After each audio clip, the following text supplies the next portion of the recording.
Welcome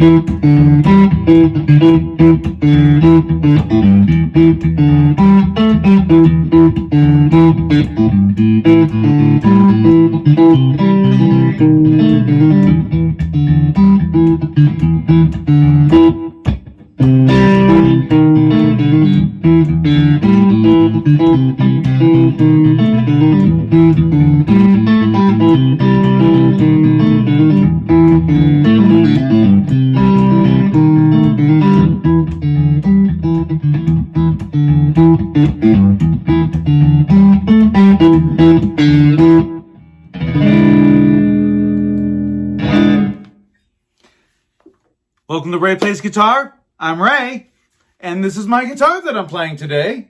This is my 1979 Fender Stratocaster. Yes, this thing is 44 years old, and I've had it for about 30 of those 44 years. Picked it up in the early 90s in a pawn shop in Chicago. Yeah, this thing's 44 years old, and it's got the war wounds to prove it. At least that's what most people think. But no, I actually did most of this relicking myself, believe it or not. Relicking. It's the process when they take a new guitar and make it look old.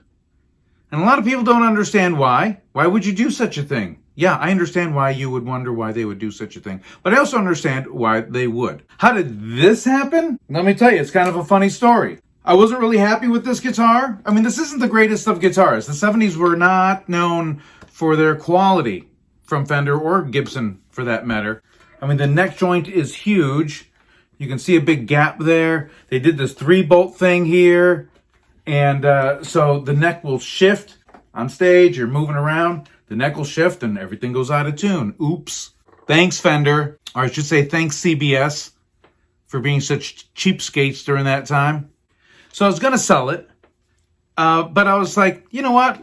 Before I do, I want to take all that poly. They put like a 1/4 inch of, seems like they put like 1/8 of an inch of poly on here, it seems, polyurethane. And so I was like, you know what? Let me get rid of that, because the guitar wasn't really breathing. It wasn't really resonating all that as well as I thought it could. So I was like, let me get rid of all of that. So I started chipping away at it. I didn't have a heat gun or anything. So I was just like, literally just chipping away at it. That proved to be a lot more difficult than I had originally anticipated. So I switched gears and I was like, you know what? I'm going to stop this and I'm going to just relic it. Why not? So I just continued to chip away in areas where I thought would be appropriate, where the wear would make sense. And I dinged it up and I was bashing it against things and I was just hitting it with things. I mean, this poly is pretty tough. But yeah, I did it myself, and then I rubbed some ash into the grain. Now there is a lot of natural stuff going on, like all this blackness that's happening in there. I've seen that on a few older guitars. I don't know what that is. But it's underneath the finish. But that all happened, and then there's some cracks that happen naturally. These cracks happened. I remember after a gig in Chicago. It was super, super cold, and I was playing at a hotel and under these super hot lights. The ballroom was packed, and it was super hot. It was one of the coldest nights in Chicago. It was like -30. Didn't warm my car up. Put my guitar in the back. I hopped in the driver's seat, and I heard a huge, loud pop, a snap. And I was like, oh, I wonder what that was. And yeah, it was this finish. That's how much finish they put on there. It made a huge sound when it cracked. And so, but that happened naturally.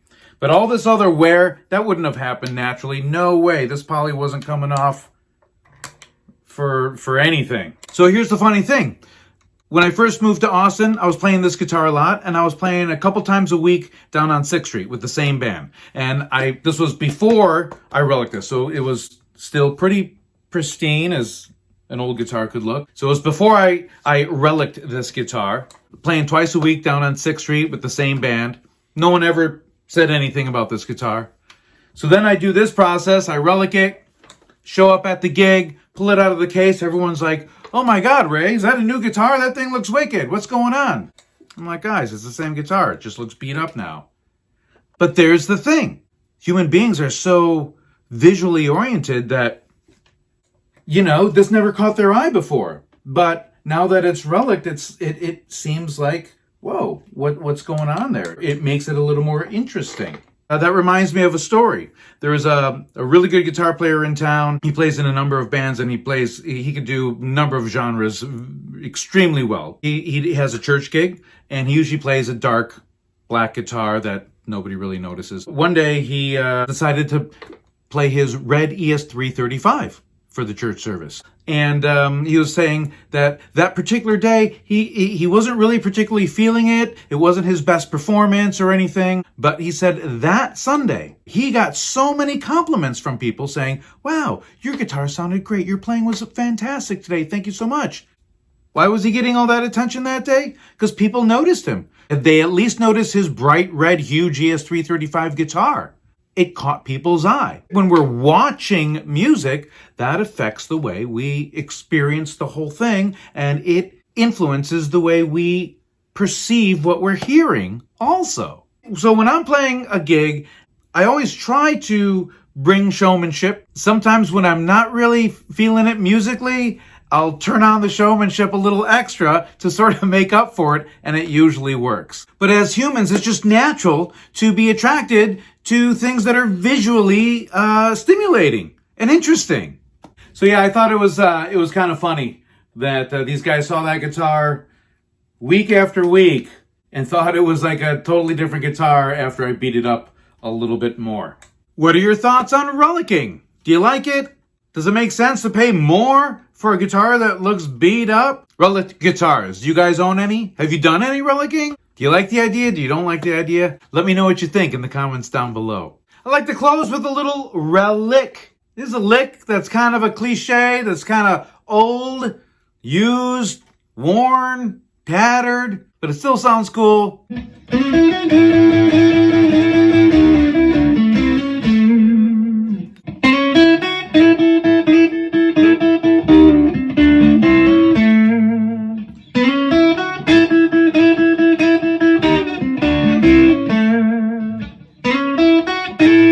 Start off with this kind of Chuck Berry sort of a thing.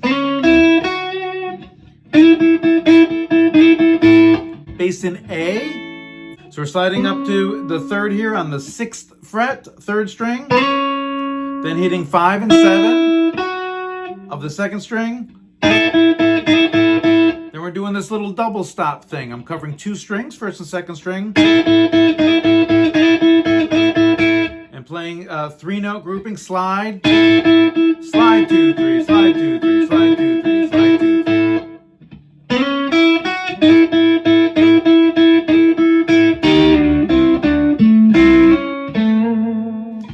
Then I continue with these double stops. I'm playing a 2nd and 3rd string, sliding from the 8th fret to the 7th fret. Then going to the same 2 strings on the 5th fret. Then going back to the 7th fret, same 2 strings. Then hitting the single note, A, 7th fret, 4th string. Then going back to these 2 strings, 2nd and 3rd string. But then hammering on just on the 3rd string, onto the 6th fret. Ending on the 7th fret, 4th string.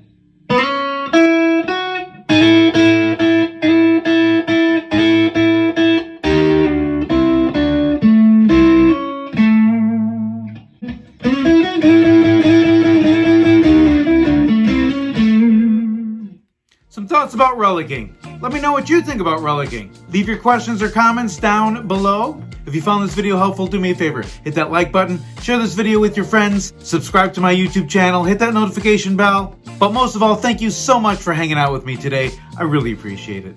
We'll see you next time.